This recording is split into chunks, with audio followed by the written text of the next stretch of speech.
ఓం శాంతి. ఈరోజు Murali date 22 August 2025.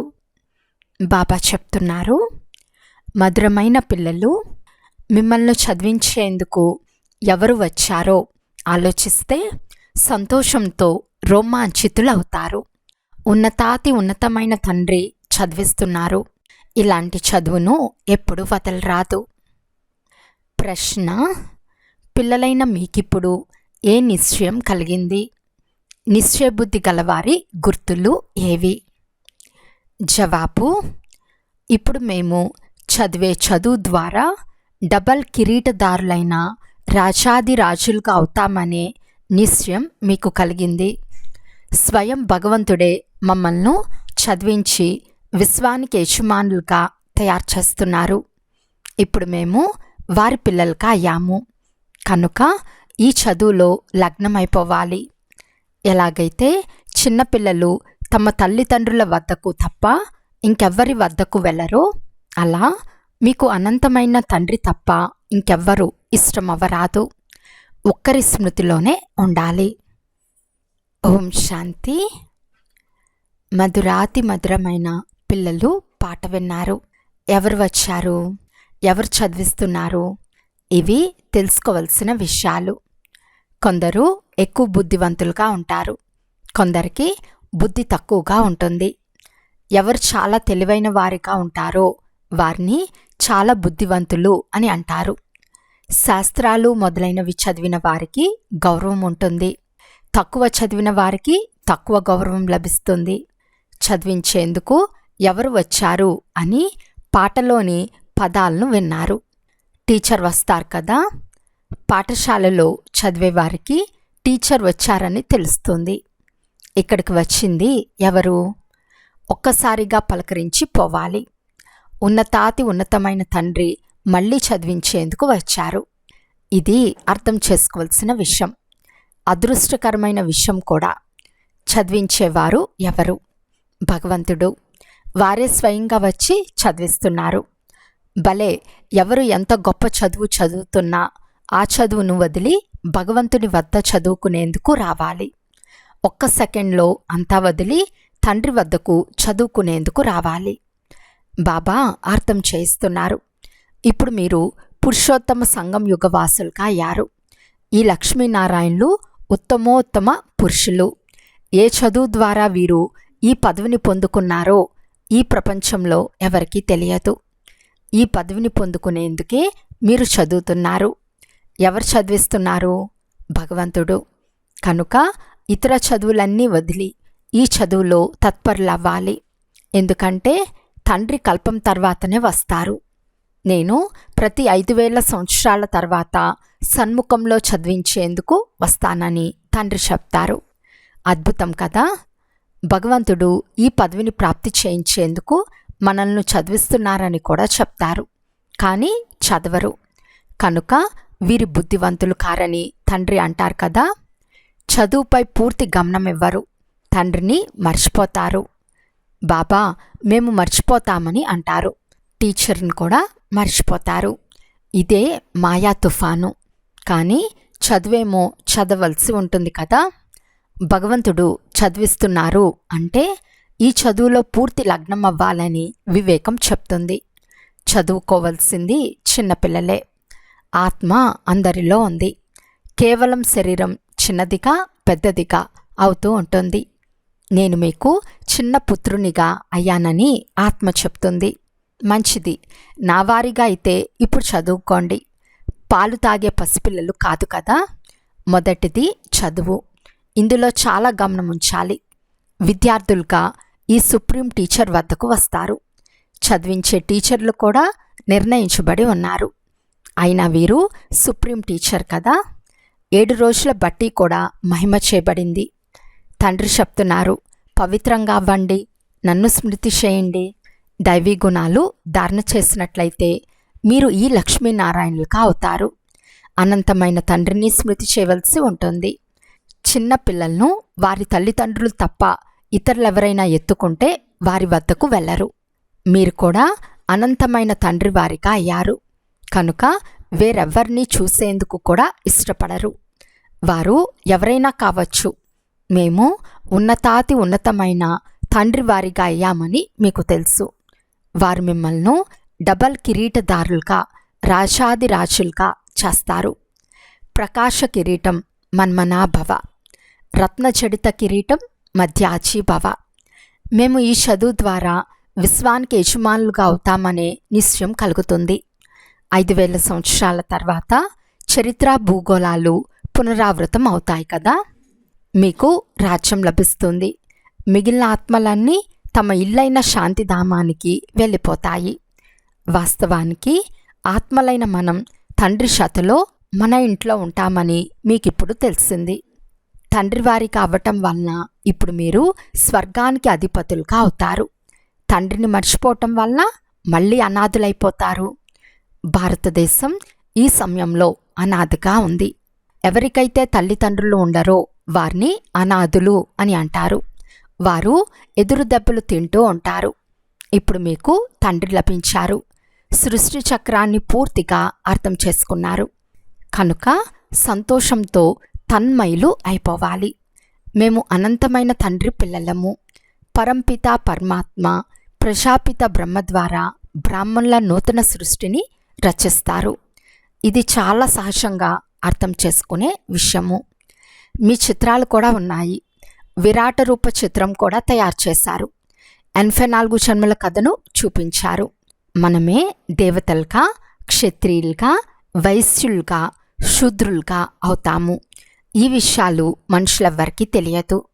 ఎందుకంటే బ్రాహ్మణులను చదివించే తండ్రిని ఇరువురి నామరూపాలను ఈ చిత్రంలో అదృశ్యం చేసేశారు. ఇంగ్లీష్లో కూడా మీరు బాగా అర్థం చేయించగలరు. ఎవరికి ఇంగ్లీష్ తెలిసి ఉంటుందో వారు అనువాదం చేసి అర్థం చేయించాలి. తండ్రి జ్ఞానసాగర్లు. సృష్టి చక్రం ఎలా తిరుగుతుంది అనే జ్ఞానం వారికి మాత్రమే ఉంది. ఇది చదువు. యోగాన్ని కూడా బాబా స్మృతి అని చెప్పబడుతుంది. దీన్ని ఆంగ్లంలో కమ్యూనియన్ అంటే సంబంధము అని అంటారు. ఇది తండ్రితో సంబంధము, టీచర్తో కూడా సంబంధము, గురువుతో కూడా సంబంధము, గాడ్ ఫాదర్తో కూడా సంబంధము. తండ్రి స్వయంగా చెప్తున్నారు, నన్ను స్మృతి చేయండి. ఇక ఏ దేహదారిని స్మృతి చేయకండి. మనుషులు గురువులు మొదలైన వారిని ఆశ్రయిస్తారు. శాస్త్రాలు చదువుతారు. అందులో ఏ లక్ష్యమూ ఉండదు. వాటి ద్వారా సద్గతి లభించదు. నేను అందరినీ వాపస్ తీసుకెళ్లేందుకు వచ్చానని తండ్రి అంటారు. ఇప్పుడు మీరు తండ్రితో బుద్ధి యోగాన్ని జోడించాలి. అప్పుడు మీరు అక్కడకు చేరుకుంటారు. బాగా స్మృతి చేయటం వలన విశ్వానికి అధికారులుగా అవుతారు. ఈ లక్ష్మీనారాయణులు స్వర్గానికి అధికారులుగా ఉండేవారు కదా. మీకు అర్థం చేయించేవారెవరు? తండ్రిని జ్ఞానసాగర్లు అని అంటారు. మనుషులు అంతర్యామి అని అంటారు. వాస్తవానికి అంతర్యామి అనే శబ్దమే లేదు. ఆంతరికంలో ఉండేది, నివసించేది ఆత్మ. ఆత్మ ఏ పని చేస్తుందో అది అందరికీ తెలుసు. మనుషులందరూ అంతర్యాములే. ఆత్మనే నేర్చుకుంటుంది. తండ్రి మిమ్మల్ని ఆత్మాభిమానులుగా చేస్తారు. ఆత్మలైన మీరు మూలవతన వాసులు. ఆత్మలైన మీరు ఎంత చిన్నగా ఉంటారు. పాత్ర అభినయం చేసేందుకు మీరు అనేకసార్లు వచ్చారు. నేను బిందువును, నన్ను పూజించలేరని తండ్రి చెప్తున్నారు. ఎందుకు పూజిస్తారు? అవసరమే లేదు. నేను ఆత్మలైన మిమ్మల్ని చదివించేందుకు వస్తాను. రాజ్యాన్ని మీకే ఇస్తాను. మళ్ళీ రామరాజ్యంలోకి వెళ్ళినప్పుడు నన్నే మర్చిపోతారు. మొట్టమొదట పాత్రను అభినయించేందుకు ఆత్మ వస్తుంది. 84 లక్షల జన్మలు తీసుకుంటారని మనుషులు అంటారు. కానీ అత్యధిక జన్మలు 84 మాత్రమేనని తండ్రి చెప్తారు. విదేశాలకు వెళ్ళి ఈ విషయాలను తెలియచేసినట్లయితే మాకు ఈ జ్ఞానం ఇక్కడే నేర్పించండి అని అంటారు. మీకు అక్కడ 1000 రూపాయలు లభిస్తాయి. మేము మీకు 10-20 వేలు రూపాయలు ఇస్తాము. మాకు కూడా జ్ఞానాన్ని వినిపించండి అని అంటారు. గాడ్ ఫాదర్ ఆత్మలైన మనల్ని చదివిస్తున్నారు. ఆత్మనే జడ్జ్ మొదలైన వారిగా అవుతుంది. ఇప్పుడు మనుషులందరూ దేహాభిమానులుగా ఉన్నారు. జ్ఞానం ఎవరికీ లేదు. గొప్ప గొప్ప వేదాంతులు మొదలైన వారు చాలామంది ఉన్నారు, కానీ ఈ జ్ఞానం ఎవరికీ లేదు. నిరాకారులైన గాడ్ ఫాదర్ చదివించేందుకు వచ్చారు. మేము వారి ద్వారా చదువుతున్నాము. వారు ఈ మాటలు విని ఆశ్చర్యచకితులు అవుతారు. ఈ విషయాలు ఎప్పుడూ చదివి ఉండరు, విని ఉండరు. ఒక్క తండ్రిని మాత్రమే మార్గదర్శకులు, ముక్తిదాత అని అంటారు. ముక్తిదాత వేరే అయినప్పుడు మరి క్రీస్తును ఎందుకు స్మృతి చేస్తారు? ఈ విషయాలు బాగా అర్థం చేయిస్తే వారు ఆశ్చర్యచకితులు అవుతారు. ఇది మేము నిజంగా వింటామని అంటారు. స్వర్గస్థాపన జరుగుతోంది. ఈ మహాభారత యుద్ధం కూడా అందరూ కొరకే. తండ్రి చెప్తారు, నేను మిమ్మల్ని రాజాదిరాజులుగా, డబల్ కిరీటదారులుగా చేస్తాను. ఒకప్పుడు పవిత్రత, శాంతి, సుఖ సంపత్తులు అన్నీ ఉండేవి. ఎన్ని సంవత్సరాలైంది ఆలోచించండి. క్రీస్తుకు 3000 సంవత్సరాల క్రితం వీరి రాజ్యం ఉండేది కదా. దీనిని ఆధ్యాత్మిక జ్ఞానము అని అంటారు. బ్రహ్మ డైరెక్ట్ ఆ సుప్రీం ఫాదర్ సంతానము. వారి నుండి రాజయోగం నేర్చుకుంటున్నారు. ప్రపంచ చరిత్ర, భూగోళాలు ఎలా పునరావృతం అవుతాయో ఈ పూర్తి జ్ఞానమంతా ఆ సుప్రీం తండ్రిలో ఉంది. మన ఆత్మలో 84 జన్మల పాత్ర నిండి ఉంది. ఈ యోగ శక్తితో ఆత్మ సతోప్రధానంగా అయి స్వర్ణిమ యుగంలోకి వెళ్ళిపోతుంది. మళ్ళీ అటువంటి ఆత్మల కొరకు రాజ్యం కావాలి. పాత ప్రపంచ వినాశనం కూడా జరగాలి. అది సమీపంలో మీ ముందు నిలిచి ఉంది. తర్వాత ఏకధర్మ రాజ్యం ఉంటుంది. ఇది పాపాత్ముల ప్రపంచం కదా. ఇప్పుడు మీరు పావనంగా అవుతున్నారు. ఈ స్మృతి ద్వారా మేము పవిత్రంగా అవుతాము. అందరి వినాశనం జరుగుతుందని చెప్పండి. ప్రకృతి వైపరీత్యాలు కూడా రానున్నాయి. ఇదంతా సమాప్తం అవ్వనున్నదని మేము అనుభవం చేశాము. దివ్య దృష్టి ద్వారా చూశాము. తండ్రి దైవీ ప్రపంచాన్ని స్థాపన చేసేందుకు వచ్చారు. ఈ మాటలు విని వారు ఓహో అని ఆశ్చర్యపడతారు. వీరు గాడ్ ఫాదర్ సంతానము అని అంటారు. యుద్ధం జరుగుతుందని, ప్రకృతి వైపరీత్యాలు జరుగుతాయని పిల్లలైన మీకు తెలుసు. పరిస్థితి ఎలా ఉంటుంది? ఈ పెద్ద పెద్ద భవనాలు మొదలైనవన్నీ పడిపోతాయి. ఈ బాంబులు మొదలైనవి 5000 సంవత్సరాల క్రితం కూడా వినాశనం కొరకే తయారు చేశారని మీకు తెలుసు. ఇప్పుడు కూడా బాంబులు తయారుగా ఉన్నాయి. దేని ద్వారా మీరు విశ్వంపై విషయాన్ని పొందుతారో ఆ యోగ బలం అంటే ఏమిటో ఎవరికీ తెలియదు. మీ సైన్స్ మిమ్మల్ని వినాశనం చేస్తుందని వారికి చెప్పండి. ఇప్పుడు మాకు తండ్రి శతలో యోగం ఉంది. ఆ సైలెన్స్ శక్తి ద్వారా మేము విశ్వంపై విషయాన్ని పొంది సతోప్రధానంగా అవుతామని చెప్పండి.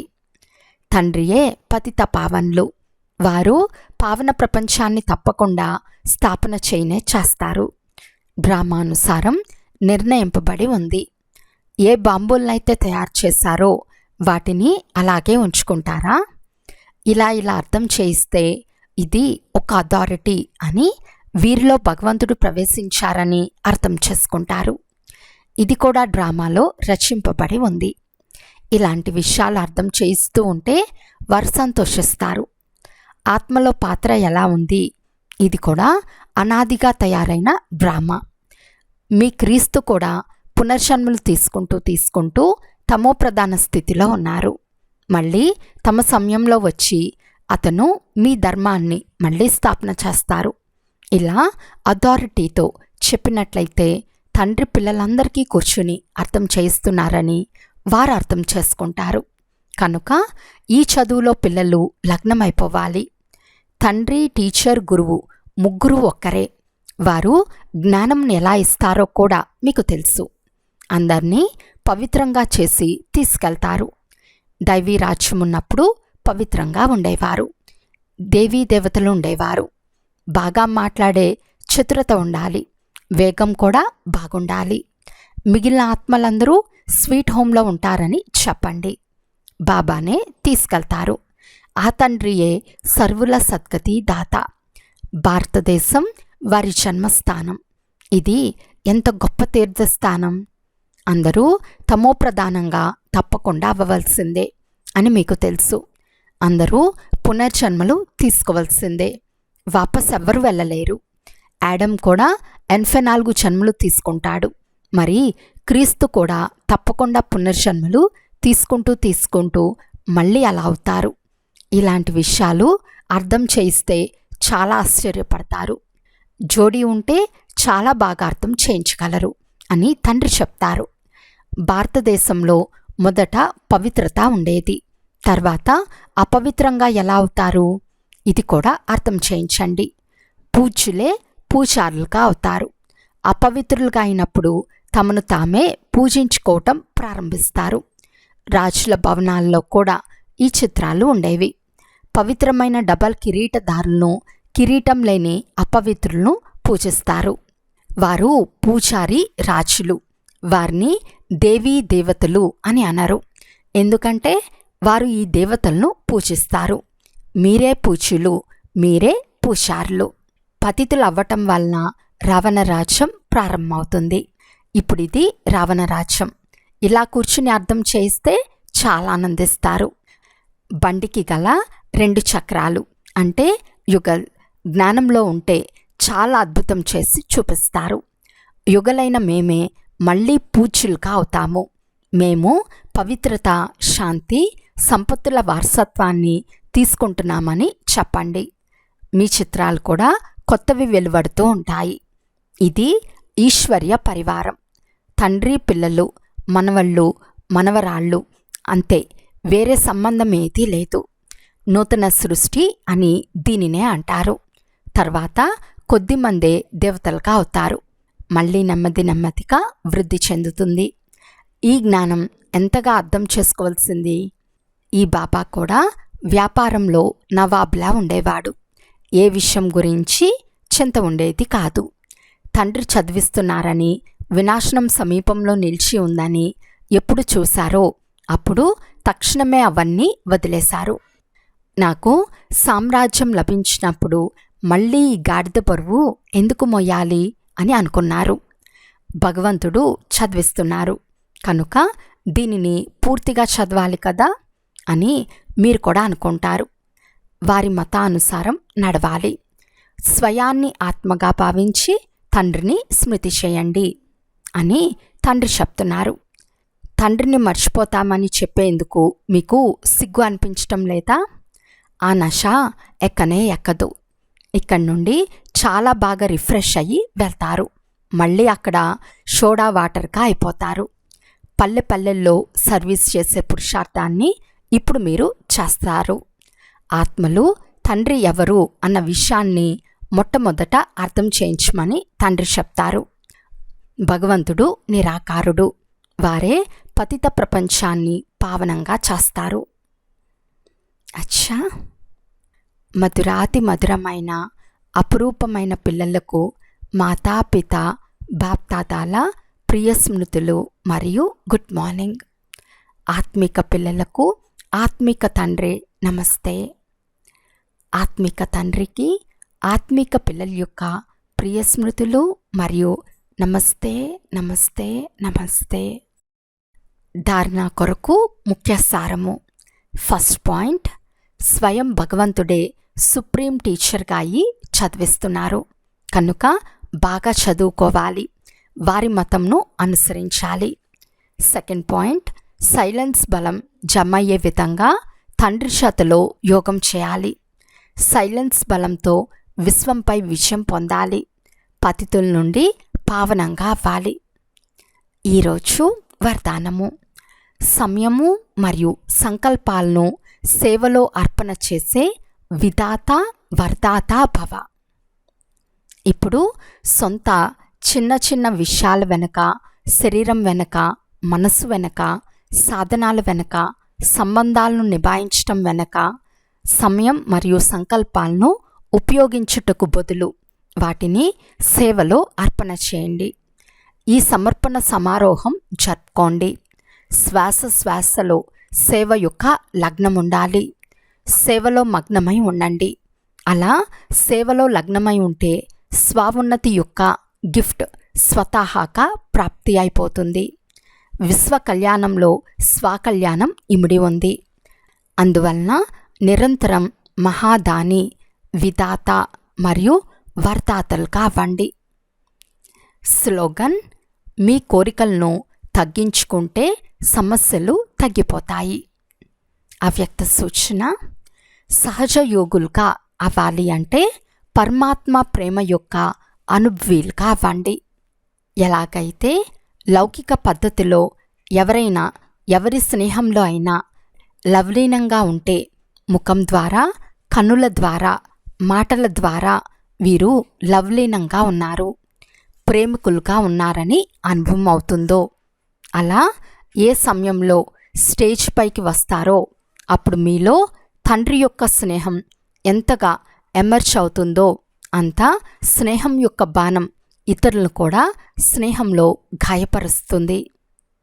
అచ్చా, ఓం శాంతి.